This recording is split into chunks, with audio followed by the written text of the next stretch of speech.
আসসালামু আলাইকুম প্রিয় দর্শক, অন্য মঞ্চের আলাপচারিতায় আপনাদের সকলকে আমন্ত্রণ জানাই ও শুভেচ্ছা। আজকে যে বিষয়টি নিয়ে আলোচনা করব তার শিরোনাম দিয়েছি, তাহলে আমাকে গুলি করে মারো আর এখানেই পুঁতে দাও। কথাটি বাংলাদেশের পদচ্যুত প্রধানমন্ত্রী শেখ হাসিনা বলেছিলেন গত বছর 5 আগস্ট। আজ আগস্টের 4 তারিখ, রাত পোহালে 5 আগস্ট। গত বছর এই দিনটিতে প্রধানমন্ত্রী শেখ হাসিনা দেশ ছেড়ে ভারতে চলে যেতে বাধ্য হন। তার এই যাওয়া নিয়ে অনেক জল্পনা চলেছে বাংলাদেশে, যেমন তিনি প্রধানমন্ত্রীর পদ ছেড়ে চলে গেছেন কিনা সেই বিষয়টি এখন পরিষ্কার। তিনি পদত্যাগ করে দেশত্যাগ করেননি, অর্থাৎ আইনত তিনি এখনো দেশের বৈধ প্রধানমন্ত্রী এবং মোহাম্মদ ইউনূস একজন বেআইনি দখলদার। প্রধানমন্ত্রী হাসিনার বিরুদ্ধে আরেকটি বড় অভিযোগ, তিনি দলের নেতা কর্মী সমর্থকদের বিপদের মুখে ফেলে নিজের সুরক্ষিত স্থানে চলে গিয়েছেন। যদিও চলে না গেলে তার যে সেদিন বেঁচে থাকা সম্ভব ছিল না, এই কথাটিও সবাই মানেন, তবুও অভিযোগটি উঠেছে। 24-এর 5 আগস্ট দেশ ছাড়ার আগে গণভবনে কি ধরনের পরিস্থিতি ছিল এবং ঘটনা প্রবাহের গতি প্রকৃতি নিয়ে তথ্যনিষ্ঠ কোনো সংবাদ ইতিপূর্বে মিডিয়াতে আসেনি, বেরোয়নি। সম্প্রতি ভারতের সুবিখ্যাত টাইমস অফ ইন্ডিয়া পত্রিকা এই বিষয়টি নিয়ে একটি প্রতিবেদন প্রকাশ করেছে। সেদিন ঠিক কি ঘটেছিল গণভবনে তার পুঙ্খানুপুঙ্খ বিবরণ দিয়েছে টাইমস অফ ইন্ডিয়া বিভিন্ন সূত্রের ওপর নির্ভর করে। আজকের আলোচনায় আমি মূলত নির্ভর করেছি টাইমসের এই প্রতিবেদনের ওপর, সেই সঙ্গে আমার ব্যক্তিগত সূত্র থেকে যে খবর পেয়েছি সেটাও মিশিয়ে নিয়েছি এই সঙ্গে। টাইমস অফ ইন্ডিয়ার খবরের শিরোনামটি দেখুন, then shoot me in Sheikh Hasina's final defiance, army ultimatum and reluctant exit from Bangladesh. এর অর্থ, আমি যাব না, আমি পদত্যাগ করব না। এইটা বলার পরে যখন তবুও তার সেনা অধ্যক্ষরা, সেনা প্রধানরা যখন এইসবগুলো বলছেন, নৌ বিমান এবং অবশ্যই স্থল বাহিনীর প্রধান, তারা সবাই ছিলেন সেখানে, তারা যখন বলছেন যে আপনাকে পদত্যাগ করতেই হবে, তখন তিনি বলেছিলেন তাহলে আমি তো করব না, দেন শুট মি, আমাকে মেরে ফেলো, আমাকে গুলি করো, এবং তারপরে আমি যেটা ওই হেডিং দিয়েছি আজকের আলোচনায়, যে আমাকে গুলি করে মারো এবং এই গণভবনে আমাকে কবর দিয়ে দাও। এবং তিনি শেষ পর্যন্ত তিনি কিন্তু দেশ ছাড়তে চাননি, এবং সেই জন্যই বলা হয়েছে রিল্যাক্ট্যান্ট এক্সিট ফ্রম বাংলাদেশ, অর্থাৎ না, তিনি চাইছিলেন না বাংলাদেশ ছেড়ে চলে যেতে। অর্থাৎ আইনত তিনি এখনো, শেখ হাসিনা এখনো দেশের বৈধ প্রধানমন্ত্রী এবং মোহাম্মদ ইউনূস একজন বেআইনি দখলদার। এই বিষয়ে কোনো দ্বিমত নেই। প্রধানমন্ত্রী হাসিনার বিরুদ্ধে আরেকটি বড় অভিযোগ, তিনি দলের নেতা কর্মী সমর্থকদের ঘোরতর বিপদের মুখে ফেলে নিজে সুরক্ষিত স্থানে চলে গিয়েছেন। যদিও চলে না গেলে তার যে সেদিন বেঁচে থাকা সম্ভব ছিল না, এই কথাটিও সবাই মানেন, তবুও অভিযোগটি উঠেছে।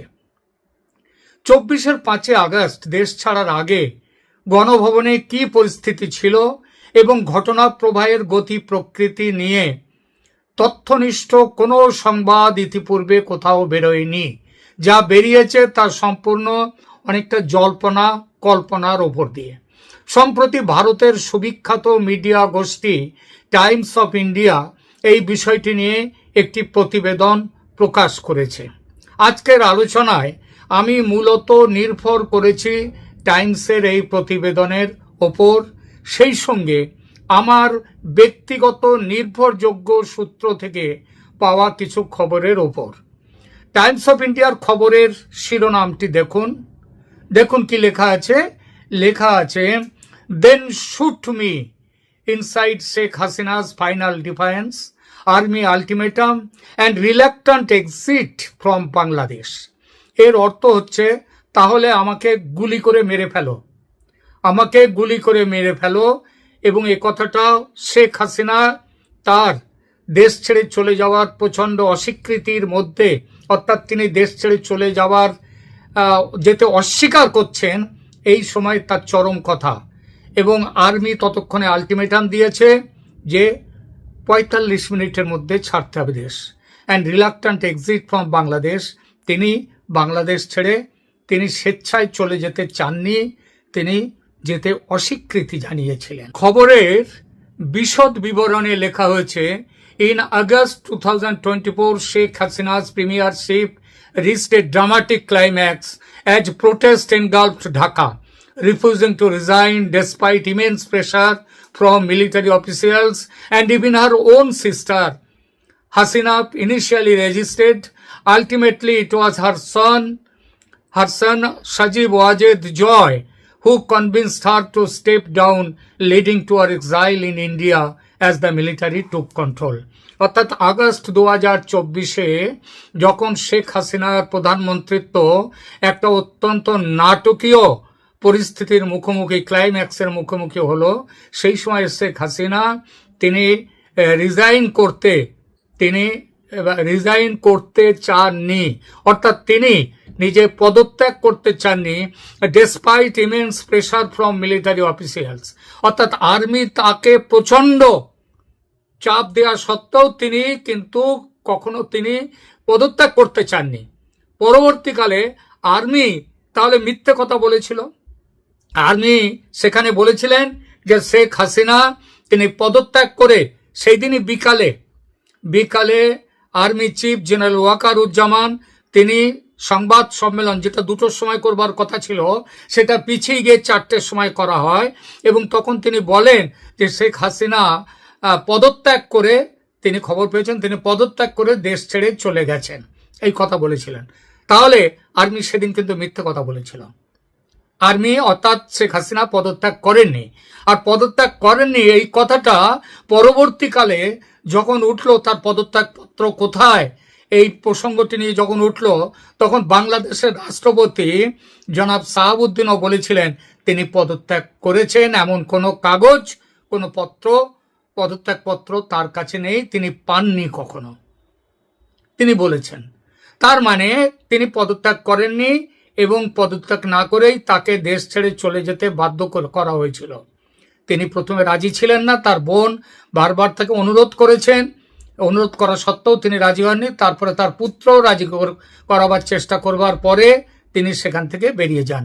আমরা সেদিনের, এটা তো তার পুত্রের তার যেটা করেছিলেন এই যে ঘটনাটা, এবং তারপরে তিনি যে বলেছিলেন যে ওই কথাটা যে বলেছিলেন, then shoot me and bury me here in Ganabhaban, এই কথাটা বলেছিলেন সিনিয়র আর্মি অফিসারদের, তাদেরকে বলেছিলেন যারা ওকে পদত্যাগের জন্য বলছিলেন।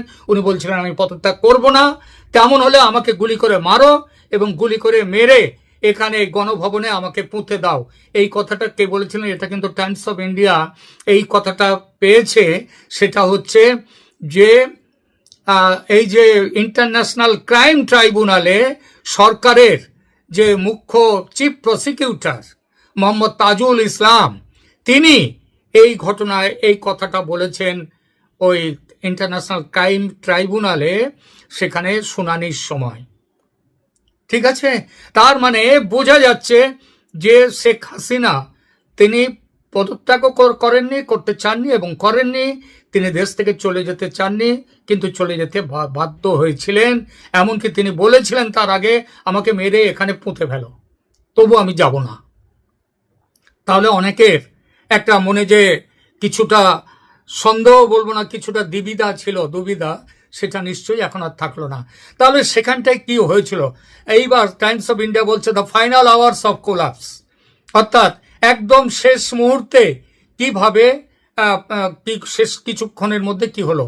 সেখানে বলছে the night before on August 4 Ganabhaban had become a pressure point, ministers, security chiefs and ruling party veterans convened in what Tajul described as a tense and volatile crisis meeting. সেখানে সংকটের মুহূর্তে তার আগের রাত্রে 4 আগস্টের রাত্রে সেখানটায় সরকারের মন্ত্রীরা, সিকিউরিটি প্রধানরা এবং রুলিং পার্টির যারা প্রধান ভেটারেন যারা, তারা সেখানে সবাই উপস্থিত হয়েছিলেন। আর এদিকে ঢাকার রাজপথে তখন শুরু হয়ে গেছে লং মার্চ। এইখানটায় এই যে মিটিংয়ের সেখানটায় যে মিটিং ডেকেছিলেন শেখ হাসিনা, সেখানে উপস্থিত ছিলেন major general retired Tariq Ahmed Siddiqui. তিনি ছিলেন হাসিনার Siddique, major general retired Tariq Ahmed Siddique, যিনি ছিলেন হাসিনার ডিফেন্স অ্যাডভাইজার। তিনি সেখানে উপস্থিত ছিলেন এবং তিনি একটা প্রশ্ন করেন। তিনি বলেন হাসিনার এই সময়ে কি করতে হবে সেই ব্যাপারে তিনি জানতে চান হাসিনার কাছে। হাসিনা তখন মিলিটারিকে বলেছিলেন, আর্মিকে বলেছিলেন, ক্রুশ দ্য প্রোটেস্ট, এই যে প্রোটেস্ট হচ্ছে, প্রতিবাদ হচ্ছে, এটাকে ভেঙে দাও। তিনি নির্দেশ দেন। When Siddiq allegedly floated the idea of firing, এরপরে হাসিনা কিন্তু গুলি চালাবার কথা প্রথমে বলেননি, এইটা বলেছেন। এবং এই কথাটা কিন্তু তাজুল ইসলাম বলে দিয়েছেন ওই ইন্টারন্যাশনাল ক্রাইম ট্রাইব্যুনালের সেখানকার মিটিংয়ে তাজুল ইসলাম এইটা বলেছেন। তাজুল ইসলাম তো সেখানে ছিলেন না, তিনি তাহলে খবরটা পেলেন কোত্থেকে? তিনি নিশ্চিতভাবেই খবর পেয়েছেন ওই আর্মির কাছ থেকে। সিদ্দিক সেদিন কি বলেছিলেন, এখানে টাইমস অফ ইন্ডিয়া লিখছে, শুনুন। When Siddiq allegedly floated the idea of firing on demonstrators from helicopters, it was too much for the Air Force chief. এবং তিনি এটা এয়ারফোর্স চিফের তিনি বলেছিলেন হেলিকপ্টার থেকে ওপর থেকে ফায়ারিং করবার জন্য। কে বলেছিলেন? Siddique. He has sunk you and he will sink you again, the officer shoot back. তো এইটা তিনি এখানে বলেছিলেন। এখন তারপরে আরও এখানটা কথা আছে যে এরপরে চিফ প্রসিকিউটর ইন্টারন্যাশনাল ক্রাইম ট্রাইব্যুনালের সামনে যেটা বলেছেন, এ টাইট সার্কেল অফ লয়ালিস্ট, অর্থাৎ হাসিনার অনুগামীদের একটা, যাদেরকে আবার তাজুল ইসলাম বলেছেন ওই গ্যাং অফ ফোর, অর্থাৎ দুষ্ট চতুষ্টয়, এইটা ব্যাখ্যা করেছিলেন। তারা কিন্তু হাসিনার সামনে হাসিনাকে ঘিরে রেখেছিল এবং এদের নাম হচ্ছে, কারা কারা ছিলেন? ওবায়দুল কাদের, আসাদুজ্জামান খান, আনিসুল হক এবং সালমান এফ রহমান।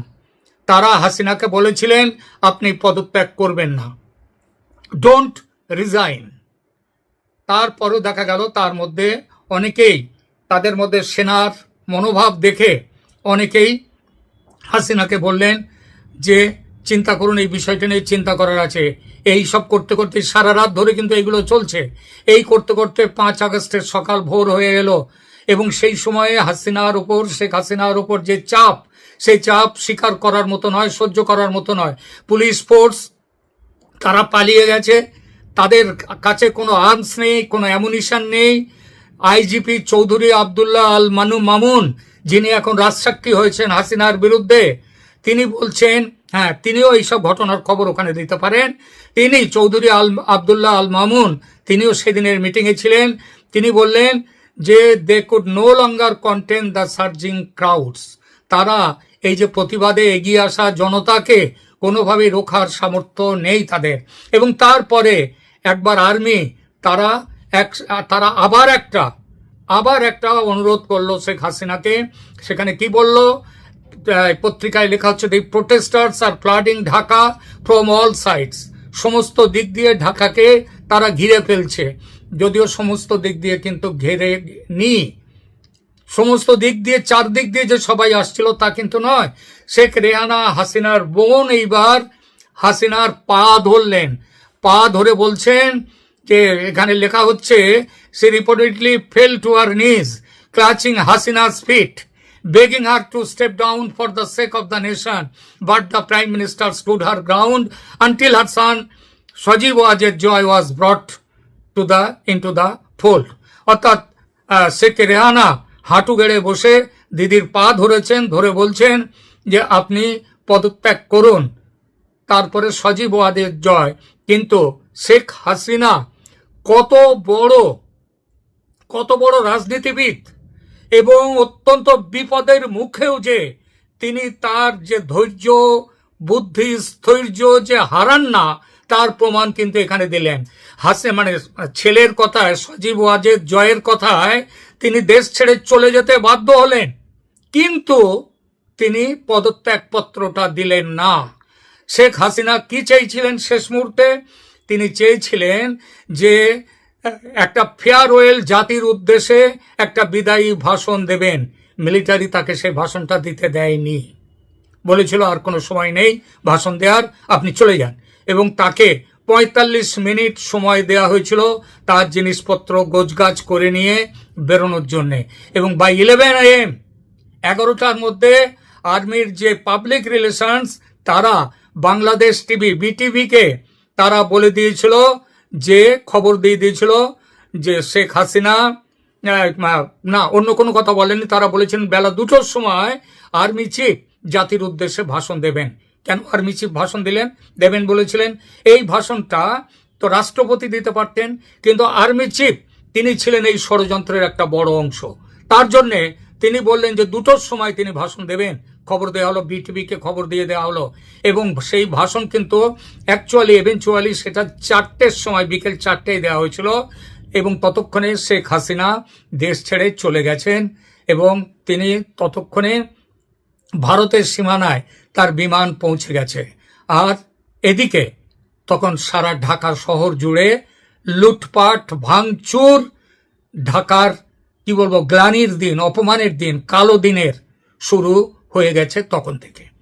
এই ছিল শেখ হাসিনার সেই চলে যাওয়ার দিনের 5ই আগস্ট গত বছরের শেষ কয়েকটি সময়ের একটি ধারা বিবরণী। আশা করা যায় এর মধ্যে থেকে এমন অনেক বিষয় উঠে এসেছে যেটা দেখলে বোঝা যাবে শেখ হাসিনা কাউকে ছেড়ে